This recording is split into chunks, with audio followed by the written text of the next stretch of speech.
B-26 bombers of the 9th Air Force stationed in England are prepared for an early morning takeoff on a mission against enemy-held territory in Europe. This is the beginning of a typical double-header day for the men of the 9th.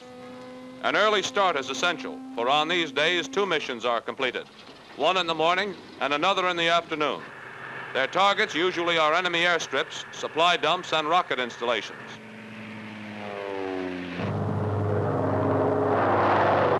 As soon as they are airborne, the Marauders head for their rendezvous point. Once it has been made, radio silence is maintained, and the operator takes his place at the waist guns.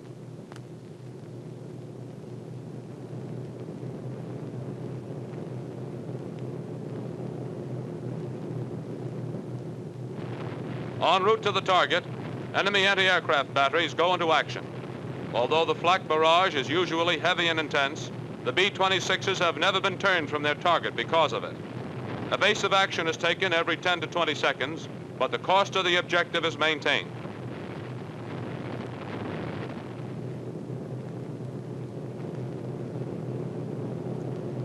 Over the target, a German twin-engine fighter field, it's bombs away.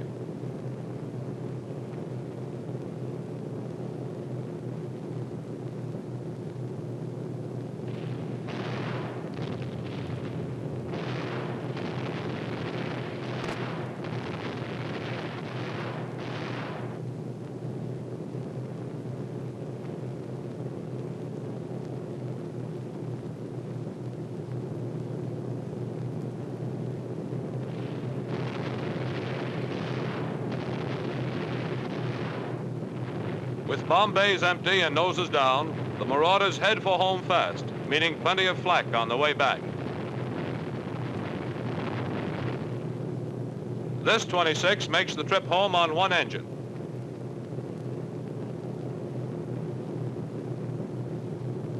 Over the base, they peel off and come in for their landings.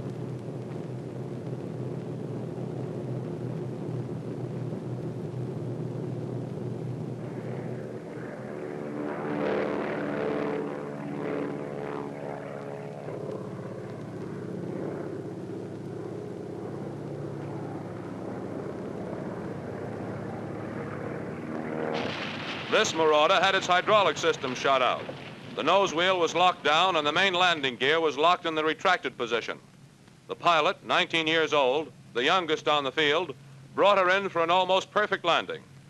The damage was quickly repaired, and within 24 hours the plane was back in the air. As soon as the planes land, they're lined up for servicing.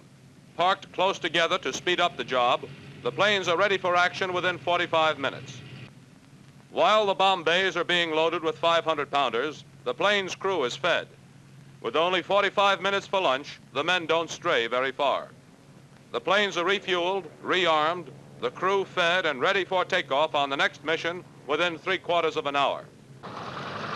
Once the planes are ready to leave for the afternoon attack, the takeoff runs smoothly and quickly. The Marauders run down the strip at intervals of 15 seconds and head for the rendezvous point over England before starting across the channel.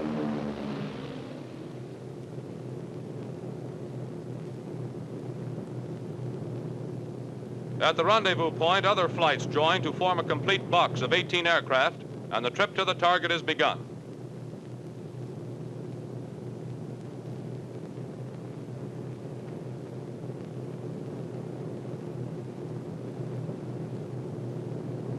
As the formation approaches the enemy territory, the men adjust their flak suits and put on their helmets for protection against shrapnel and splinters. Crossing the coastline, the Nazi anti-aircraft batteries, some 10,000 to 12,000 feet below, open fire, but the formation holds its course to the target.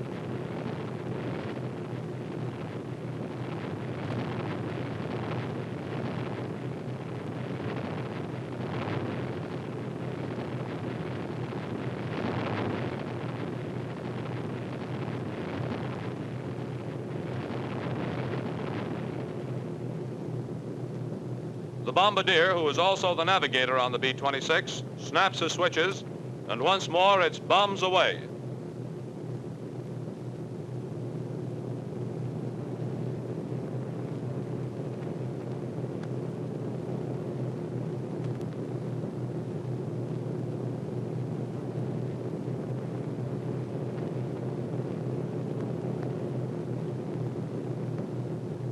The target on this mission was another twin-engine fighter airfield in Holland, only a few miles from the German border. This field was one of several bases from which Nazi planes have been raiding London. Runways, dispersal areas, hangars, bomb dumps, and barracks were hit.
During the trip back, the planes are again subjected to heavy flak.